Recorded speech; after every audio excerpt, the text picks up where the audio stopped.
6 माह से बेड पर ही बानी दिल्ली रनी है 4 महीना। तो जैसे थोड़ा सा समय मिलल है, बच्चा लोग रोवत रहा तो परिवार के लोग ले आए। बच्चा वालों अपने के 4 गो बच्चा वालों, 2 गो लड़का 2 गो लड़की। कोई समाज सेवा करता है तो उसकी समाज की भी एक जिम्मेवारी होती है, प्रशासन की भी एक जिम्मेवारी होती है, एक दायित्व बनता है, उस समाज का भी दायित्व बनता है। और वहाँ के स्थानीय अगर आसपास के जो जनप्रतिनिधि हैं, ग्राम पंचायत से लेकर जिला स्तर तक के जो भी जनप्रतिनिधि, उनका भी एक दायित्व जिम्मेदारी बनता है। उन लोगों को चाहिए कि यदि कोई विकट समय आता है उस समाज सेवी के साथ, उस परिवार के साथ, तो उसके समाधान के लिए वो लोग पहल करें, उसके दुख को, उसके दर्द को बांटें। जिस क्षेत्र के लिए इन्होंने आंदोलन किया था उस क्षेत्र के लोगों ने इनसे मुंह मोड़ लिया। जिनके लिए इस व्यक्ति ने अपना पूरा जीवन न्यौछावर कर दिया, हर चीज लुटा दिए, वो लोग आज ये हाल भी पूछना नहीं चाहते हैं कि तुम कैसे हो, तुम जिंदा हो तो कैसे हो या मर गए, कोई नहीं पूछने वाला है। नमस्कार, ग्राउंड जीरो से मैं मनीष ऋषि। संघर्ष की अधूरी दास्तान में आज हमारे बीच जो मेहमान हैं गोपालगंज जिले से हैं, कुचायकोट प्रखंड से हैं। परिचय के लिए उनका नाम है अनिल कुमार माझी। अभी स्क्रीन पर आप लोगों को दिख रहे होंगे, तबीयत खराब है, कैंसर जैसी बड़ी बीमारी से पीड़ित हैं। साथ में हमारे वरिष्ठ पत्रकार विजय तिवारी जी हैं। संघर्ष की अधूरी दास्तान जो हम लोगों का एपिसोड चल रहा है, उस एपिसोड में हमने वादा भी किया था कि हम अगले किसी ऐसे मेहमान से मिलेंगे जिनकी संघर्ष की गाथा को सुनाएंगे। उस बीच में अभी दिल्ली से चंद दिनों पहले ये वापसी हुई है उनकी, तो आज हम लोग इनसे मिलने पहुँचे हैं। और बाकी तबीयत बहुत नाजुक है, इलाज चल रहा है, एम्स में इलाज चल रहा है। ये एक बहुत बड़े सामाजिक कार्यकर्ता थे, बहुत बड़े मैं कह रहा हूँ तो इसका सबसे बड़ा रीज़न ये है कि इन्होंने जो आंदोलन किया है, पूरा जिला नहीं पूरा देश, पूरा राज्य उस आंदोलन का गवाह रहा है। जिस क्षेत्र से आते हैं दियारा क्षेत्र है, और उस दियारा क्षेत्र के लोग बरसों से कटाव से पीड़ित थे। गांव का गांव कट जाता था। 2013 में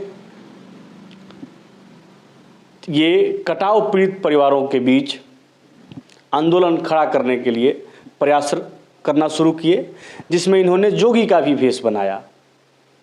लोगों को जागृत करने के लिए रात के 1-1 बजे निकल जाते थे।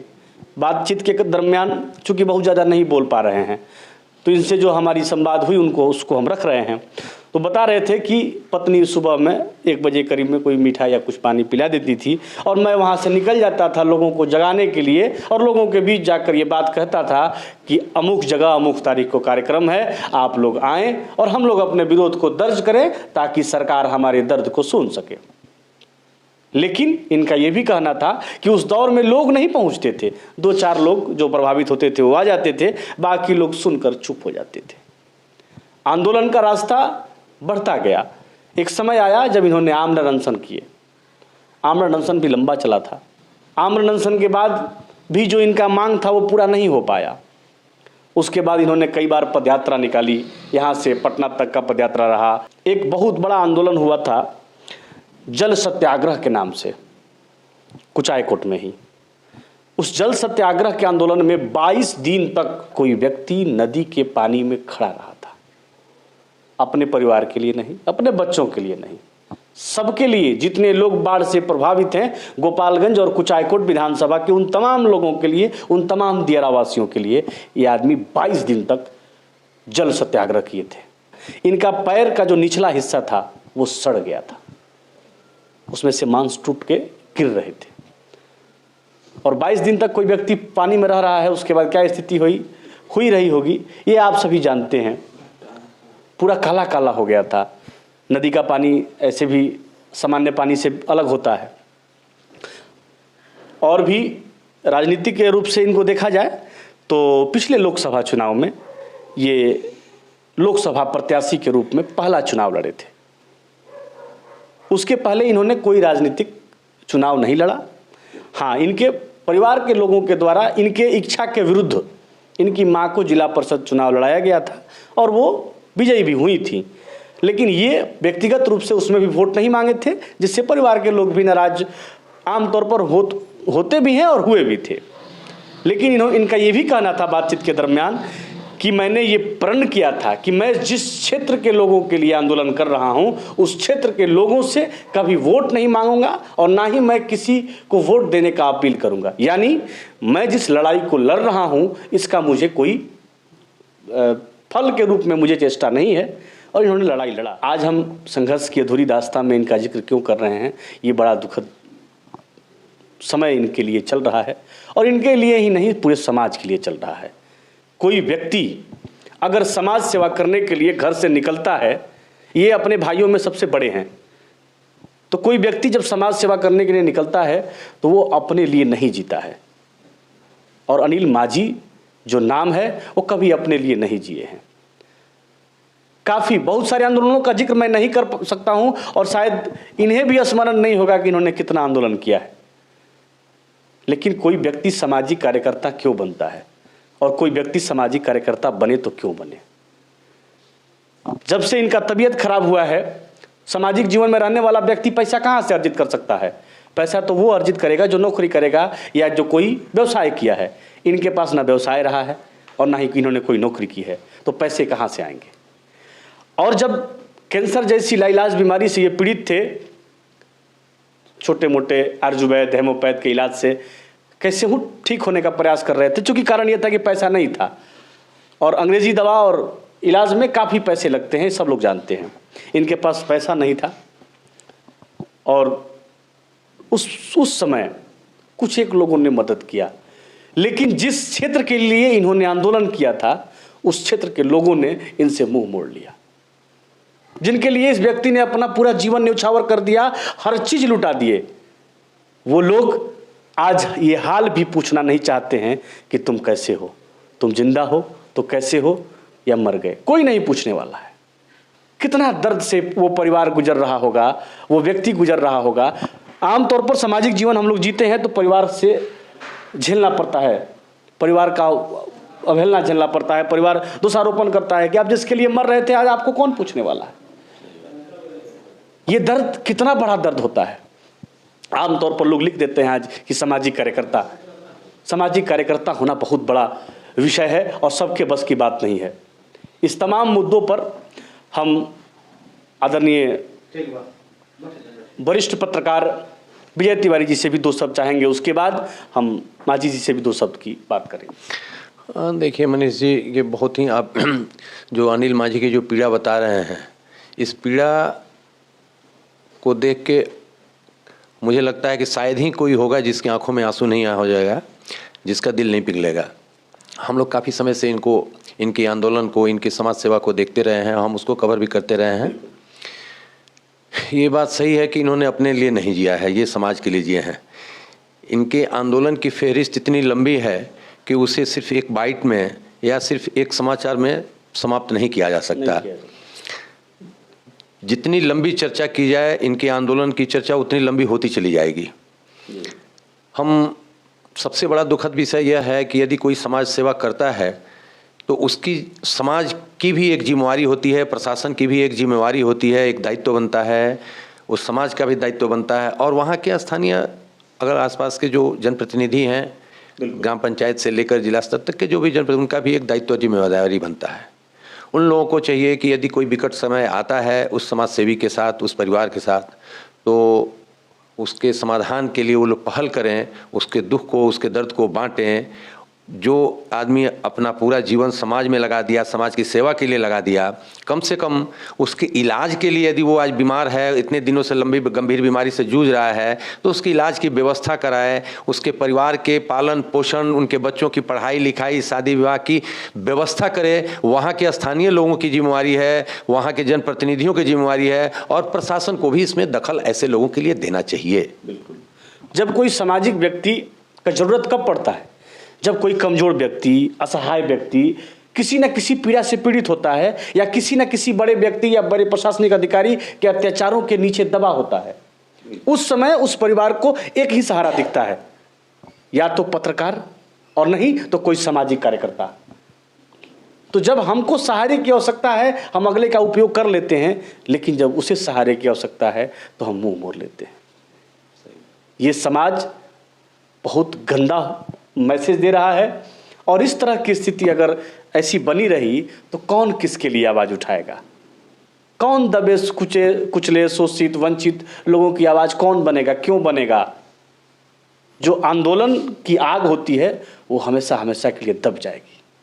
अगर ऐसे चंद लोग नहीं होते तो शायद वर्तमान परिवेश में आंदोलन नाम का शब्द कोई नहीं जानता, आने वाली पीढ़ियों को नहीं पता होता कि आंदोलन भी हमारा एक हथियार है अपने अधिकारों को पाने का, अपने अधिकारों के लिए लड़ने का। रामविलास पासवान जी अपने मरने के कुछ दिन पहले तक भी इनसे संवाद स्थापित किए थे। अभी यहाँ दलित के नाम पर राजनीति हो रही है, बहुत बहुत बड़े नेता हैं। हम चिराग पासवान जी से भी निवेदन करेंगे इस वीडियो के माध्यम से कि आपके पिताजी के रहबर साथी हैं अनिल माझी जी, आपको भी इनका हाल लेना चाहिए। इन्होंने चर्चा में एक बात और बताई कि जो दलित सेना के प्रदेश अध्यक्ष हुआ करते थे पशुपति कुमार पारस जी, वो कभी कोई किसी कार्यक्रम में यहाँ आए हुए थे तो उन्होंने इनका मदद की बात कही और इनको एम्स में दाखिला पशुपति पारस जी के द्वारा दिलवाया गया था। लेकिन और भी मदद की आवश्यकता इनको है और इनके परिवार को है। हमारे साथ बैठे विजय तिवारी जी के माध्यम से ही पूरा जिला जाना था कि अनिल कुमार माझी जी अब बीमार हैं, और एक क्राउड फंडिंग का प्रयास हम सभी लोगों के द्वारा इनके मार्गदर्शन में किया गया था, जिसमें कुछ लोगों ने, लेकिन ध्यान रहे कि उस सहयोग करने वाले लोगों में वहाँ के लोग नहीं शामिल थे जहाँ के लोगों के लिए अनिल माझी ने आजीवन संघर्ष किया था, वहाँ के लोग शामिल नहीं थे। हम लोग बोल रहे हैं लेकिन आवाज़ निकल नहीं रहा है, दर्द बहुत ज़्यादा है। और हम लोगों ने इनके आंदोलन को, बहुत कम उम्र हुआ मेरा, लेकिन हमने भी बड़ा करीब से आंदोलन को देखा है और कई आंदोलनों में हमने भी जो भी मदद है शारीरिक मानसिक हमने करने का काम किया है। हम लोग दो शब्द, ज़्यादा तो नहीं बोल पाएंगे, लेकिन दो शब्द उनसे हम लोग रखेंगे। कैमरामैन साहब ज़रा सा पास आ जाएंगे।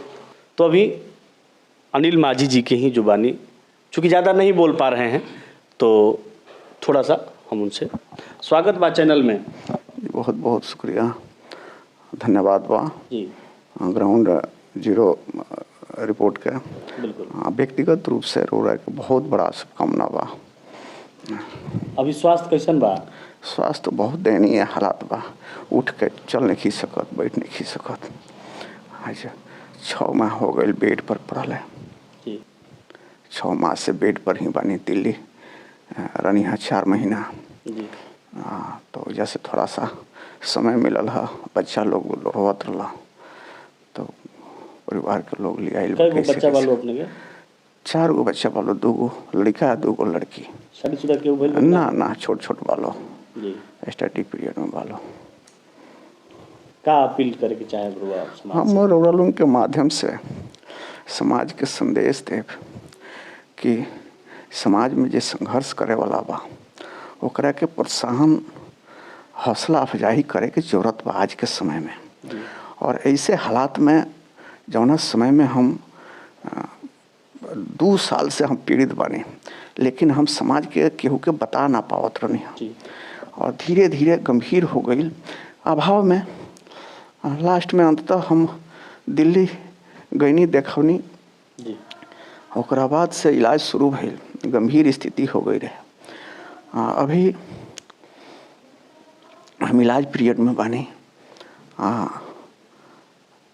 सामाजिक जीवन जीवे वाला आदमी संघर्ष से ही ओकरा दिमाग में रहेला। हम पदयात्रा करत रहनी अभी 2 अगस्त 18 में। वो पदयात्रा के नाम रहे गंडक दियारा के विस्थापितों की खोज। हम 3 महीना कैले रहनी। कम से कम एक ही घर में जहाँ दूर दराज से 30 बरस 40 बरस 50 बरस से परिवार नदी के कटाव से विस्थापित हो गई बा। अब बंजारा के जीवन जियता, रोड पर, सड़क पर, नहर के पटरी पर, रेलवे के पटरी पर। ओकरा के आज तक केहू पूछले नहीं खे। ओकर खोज खबर एक एक आदमी के हम लेहल शुरू कनी, रिकॉर्ड बनावल शुरू कनी। वही पीरियड में हम गंभीर बीमारी की तरफ बढ़े लगनी। दिसंबर आवत सब्या वाला भी मामला के हम जाके वजह पुरजोर उठौनी की 60-62 घर बा जौन आज से 40 बरस पहले रौरा एथी सिकटिया के सामने पकड़िया मोहदिया ओहिजा के लोग जाके सबिया में बसल बा, कई मझरिया के लोग जाके बसल बा, एक से एक केहू के कम्युनिकेशन नहीं है। अब बंजारा के जीवन जियता लो, हर तरह के शोषण के शिकार होता लो। और वो लोग के हम आवाज़ बने के पहले जमीन के उपलब्ध करावल जाओ, ओकरा बाद से ही ये लोग के विस्थापित उठावल जाए। हाँ, मामला सरकार में बा, हम वही बेरा लिखा पढ़ी कलेक्टर के माध्यम से कैनी। हमार आज भी लोग जरा खातिर कैनी याद करे ना करे, लेकिन समाज में जब पैदा ले बनी तो समाज में हम कुछ कर गुजारे खातिर हमारा कान पीछे नहीं खे देखे कि लोग हमारा साथे बा। एकला चलो के पद्धति पर हम चलल बनी आ जीवन के एक बूंद खून रही जीवन में शरीर के खड़ा रही तो हम समाज खातिर लड़त रहे। यह हमार संदेश बा। नहीं पूछ पा रहे हैं हम लोग सवाल, क्या पूछें जी, बताया जाए। और हमार ये स्थिति जान के 4 माह दिन हम जब दिल्ली में बुरा स्थिति हो गई रहे आर्थिक मामला में, तो वहाँ पर कैसे बाबा वरिष्ठ पत्रकार जो पुरान माने हमने के तो उम्र के तो वहाँ के हमरा के याद कैनी जो वहाँ के लौकत नहीं खी, कोनो तरह के कार्यक्रम नहीं खे लौकत। संज्ञान लानी तो पता चलल कि यहाँ के दिल्ली इलाज करावत नहीं, तो वही बेरा फ़ोन पर बात भइल। वो बेरा फ़ोन से बात करे के भी पोजीशन में ना रहनी, लेकिन यहाँ के सोशल मीडिया के माध्यम से अपील कैनी और अपील के बाद ही लोग जानल। तो कुछ लोग जानकारी कुछ लोग के भइल जिस अंदर जरा मानवता बा, जे सच्चा समाज सेवी के प्रति समर्पित भाव से बा, वो लोग सहयोग कैल। इनमें कहीं से दूसर बाकी तो अभी चलता जौना क्षेत्र खातिर जौना जहाँ के लोग खातिर यहाँ के लड़ रहनी ओजी के लोग सहयोग ना कैलक। कितना दर्दनाक बात बा। जौन आदमी आज ये स्थिति में पड़ल बा, अभी भी रोल लोग संवाद सुनता नहीं कि आदमी आज भी आंदोलन खातिर तैयार बानी। इनका कहना है कि मेरे शरीर में एक एक कतरा रहेगा तब भी मैं वो लड़ाई लड़ूंगा, चाहे मेरे लिए कोई खड़ा हो नहीं हो। तो इतना कोई दिल में जज्बा लेके समाज के लिए जिंदा है, चल रहा है और अभी भी अगर भगवान ने उस काबिल बनाया कि मैं फिर से खड़ा हो सकूं, फिर से वही चलना है। लेकिन उस व्यक्ति को पर भी इस समाज को अगर तरस नहीं आ रहा है तो ये समाज के लिए दुर्भाग्य है, ये इनके लिए दुर्भाग्य नहीं है। परिवार के लोग के कैसन सहयोग? परिवार के लोग जो साथे बा वो बाटे सहयोग करता। दियारा में अच्छा खेती रहे, गन्ना हो जाओ, लेकिन अचानक 2013 के बाद सारा खेत जहाँ से इनकम सोर्स रहे वो सब विस्थापित हो गए, कट गए, नदी में विलीन हो गई। ओकरा बाद से स्थिति सुधरल ना, दयनीय हो चल गई। समाज में रुआ खानी जौन लोग बा जे समाज सेवा करेला, लोग के आवाज बनेला, का संदेश दे ओकरा के? हम समाज खातिर इस संदेश देव कि समाज वैसा लोग के हौसला अफजाई करे और ताकि ये बना रहो गरिमा कि हमनी खातिर जे लड़े वो ताकतवर होके। चूँकि व्यवस्था से लड़े के रहेला, शासन प्रशासन से लड़े के रहेला। वो लोग खातिर भी संदेश देव कि जे लोग सामाजिक आंदोलन, सामाजिक लड़ाई समाज खातिर लड़ता, वो पलट के ना देखे कि समाज जौना खातिर लड़ता नहीं वो हमारा साथे बा कि नहीं है।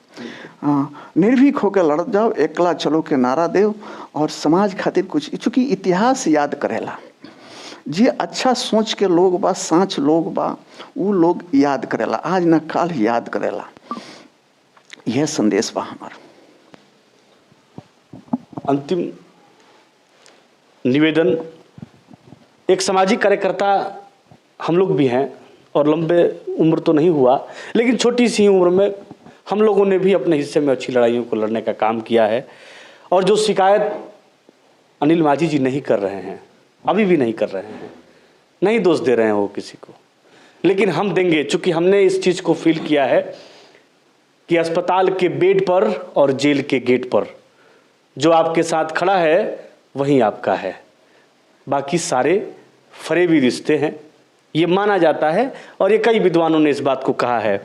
निवेदन के रूप में हम जिले के सभी सम्मानित जनप्रतिनिधियों से, सम्मानित उद्योगपतियों से, सम्मानित व्यवसायी वर्गों से और सम्मानित जिला अधिकारी एवं जिला के अन्य पदाधिकारियों से नम्र निवेदन करते हुए ये निवेदित करते हैं कि अगर समाज के लिए, समाज खातिर कोई अपना सर्वोच्च न्यौछावर किया है तो समाज को भी ये दायित्व बनता है कि समाज उसका पालनहार बने और विकट परिस्थिति में उसके साथ खड़ा हो, उनके बच्चों के साथ खड़ा हो, उनके घर वालों के साथ खड़ा हो, उनके अधूरे सपनों के साथ खड़ा हो। इन्हीं सब बातों के साथ संघर्ष की अधूरी दास्तां में फिर किसी नए मेहमान के साथ हम आपके बीच मौजूद रहेंगे। कैमरामैन विकी के साथ मैं मनीष ऋषि, धन्यवाद।